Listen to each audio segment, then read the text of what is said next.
Modus operandi of the order. The activities of the order are directed towards changing our society, changing the world, to bring about a new world order. This will be a planned order with heavily restricted individual freedom. That's fascism. And I will show you the papal encyclicals that will make your hair stand on edge as to what is going to happen all over the world. And believe me, I live in a country where it's being implemented. And you can see it happening every single day. It is scary. But you don't have to be afraid if you know why it's happening. If you do not know why it is happening, you will despair, and there are thousands who are putting bullets through their head because they cannot tolerate it. 4,000 farmers driven off the land and murdered in my country alone. They lose everything, they lose hope, they put bullets through their heads, they wipe out their entire families because it's better for them to die than to live with it. And you know what? You give a lecture like this and you show what's behind it and why it's behind it, and guess what? They get hope.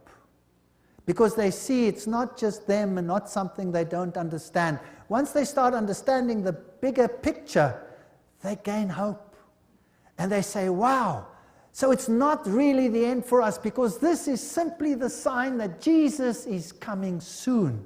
And there will be a better kingdom. Let us give our lives to Jesus Christ, because this world has nothing to offer. And they get hope. No constitutional protection if you go against it. They control education. I'll show you how in the lectures. Money, law, politics, economy, history, psychology, philanthropy, medicine, religion, media. There is nothing that they do not control. And remember, they are neither left nor are they right. So if there are right-wing parties and left-wing parties, they control them what? Both. That's the Hegelian principle. That's Hegelian logic.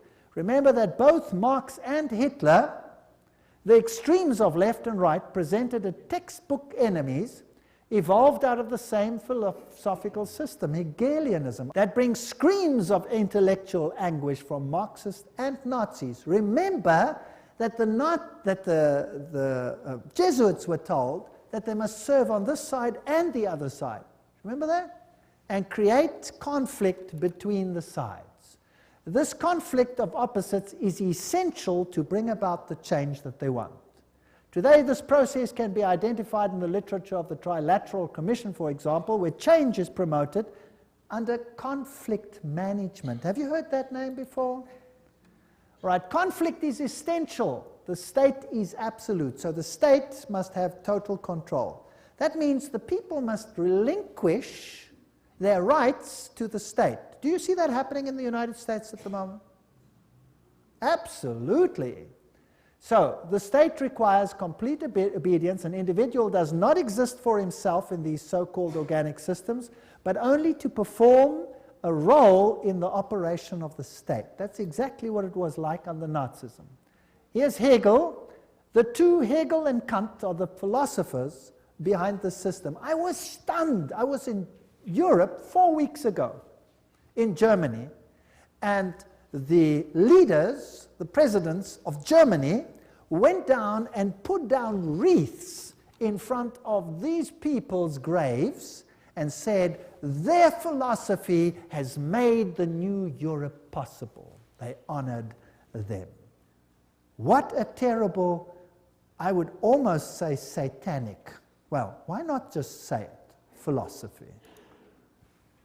The Illuminati principle that the end justifies the means is also the principle of the group and the order, which is skull and bones. That means you can do anything, no matter how dastardly, as long as you achieve your aim.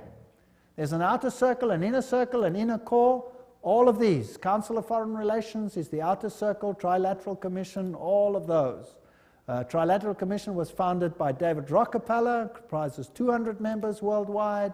The Bundy operation, activism towards a new world global order. George W. Bush, who was a member of Skull and Bones, remember, says that it's a big idea, a new world order where diverse nations are drawn together in a common cause. Only the United States has both the moral standing and the means to back it up. So, do you think they're trying to get all the countries of the world to come into this system, yes or no? Do you think it's possible that they are giving their power to a woman who rides them? Does it look like it? Who controls them? The Jesuits. And who do the Jesuits say all power must be under? The Pope. Isn't that correct? All right. So who do you think would clamor for a new world order more than anyone else? Maybe the Pope. Wouldn't that be interesting? Well, here he is. New international order urged for the sake of peace. When? January 3, 2004. His whole New Year's speech was dedicated to asking for the implementation of the New World Order. The Vatican City, January 1, 2004. John Paul II started the new year by insisting that peace is possible and thus a duty, and he called for a new international order. CNN, what did that have to say? Pope calls for a new world order. Thursday, January 1, 2004. Vatican City, Pope John Paul rang in the new year on Thursday with a renewed call for peace in the Middle East and Africa and the creation of a new world order based on respect for the dignity of man and equality amongst nations. What did he say?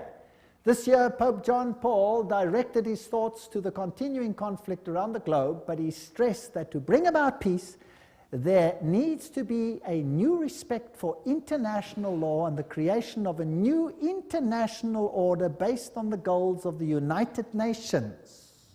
He called for an order that is able to give adequate solutions to today's problems based on the dignity of the human being, this is human rights, on an integral development of society, on solidarity amongst nations, rich and poor, on the sharing of resources and the extraordinary results of scientific and technical process. You know, sharing of resources, have you heard of that before? Well, there's another term for it. It's called redistribution of wealth. Have you heard of that before? Right, now let me redefine that for you. To redistribute wealth means to take the wealth from the one who has it and give it to one who has not got it.